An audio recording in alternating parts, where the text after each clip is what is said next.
If you thought Simone Biles' sudden exit from the Olympics was dramatic, think again. The Tokyo Games have also featured every kind of drama you can imagine. There have been athletes seeking political asylum, a surprise debate on bikinis, and a range of historic firsts and changes. We're about to prove that these games might just be the most scandalous Olympics yet.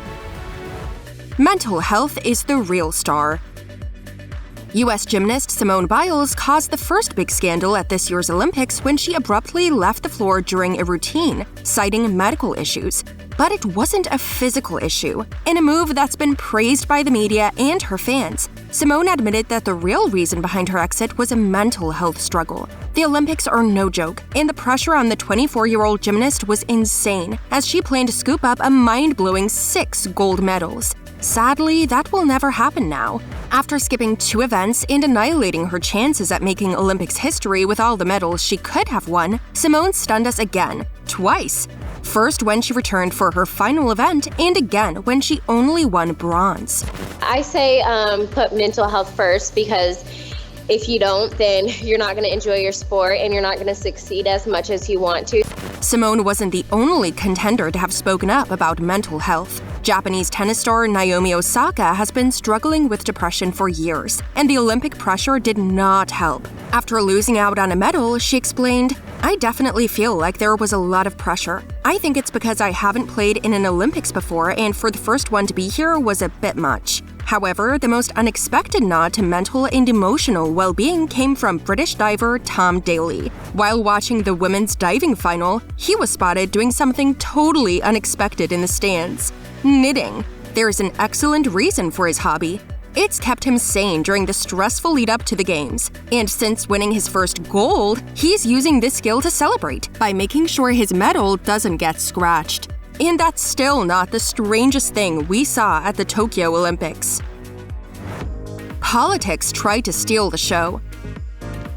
Sport wasn't the only star of the games. There's also been a dodgy political undercurrent, just as Tsimanouskaya. The 24-year-old sprinter from Belarus usually competes in the 100 and 200-meter events, but for her first Olympics, she was also entered into a relay event. Only it wasn't because she was branching out, it was because Belarusian officials needed a replacement for the team after an issue with drug testing results.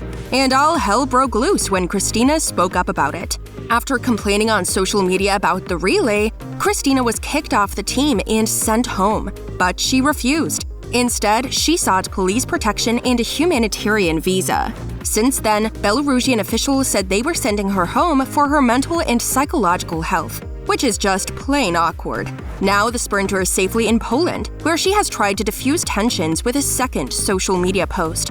She explained that if she'd just been asked to train for the relay, she wouldn't have had a problem in the first place. Then, just as that scandal started to die down, another one cropped up. American shot putter Raven Saunders nabbed a silver medal in her event, but her celebration was short-lived and overshadowed by what happened next. While she was on the podium, she raised her arms into an X above her head, and the gesture caused some serious waves. Raven later explained that she'd been trying to make a sign to show support for the downtrodden, but viewers across the world saw it as a political gesture.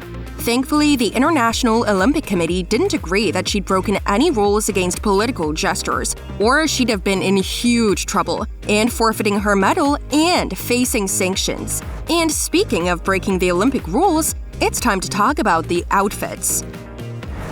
Sports stars and wardrobe malfunctions. This year's games brought a lot of attention to a previously low-key sport, handball, and specifically women's handball, and more particularly, what these ladies wear. Unlike their male counterparts, the Norwegian women's handball team isn't allowed to play in shorts. Instead, these athletes have to make do with a pretty revealing bikini. That wasn't working for these ladies, so they decided to protest by wearing shorts. We wanted to make a statement. We want to change the regulations, but hopefully we make a statement now and maybe they will change the rules.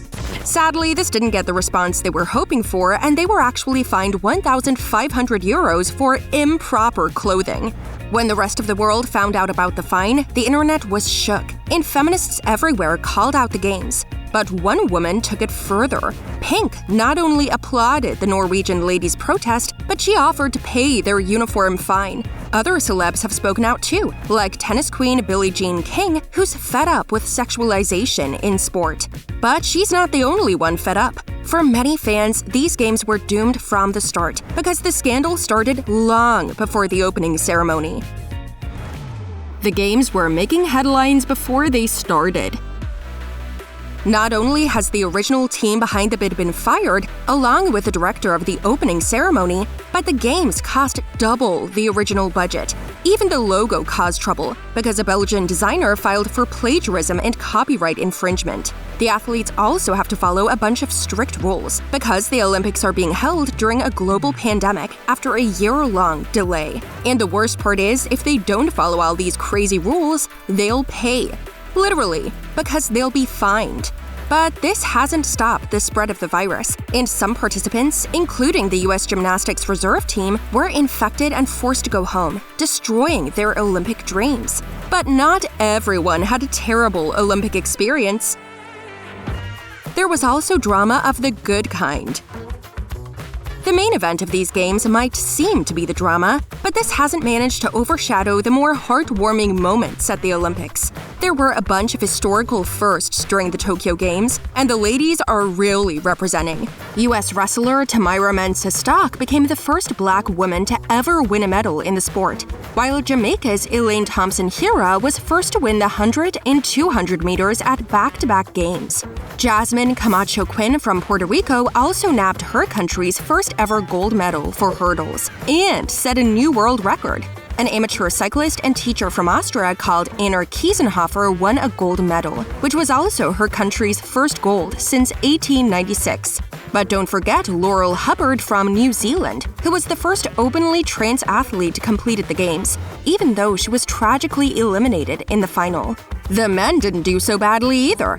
In the high jump event, Italy's Gianmarco Tamberi and Qatar's Mutaz Essabarshim shared the gold medal. After getting the same score, the two had to battle it out in a jump-off to see who would win. But something stopped them. Instead of jumping, Mutaz shocked fans by asking to share the medal with his Italian counterpart. There are other positive changes. New sports were introduced to appeal to a more diverse and younger audience. Sports fans, say hello to climbing, surfing, skateboarding, 3-on-3 basketball, and karate. For your next Olympic fix, check out our video of Simone Biles. Thanks so much for watching, and until next time, stay awesome!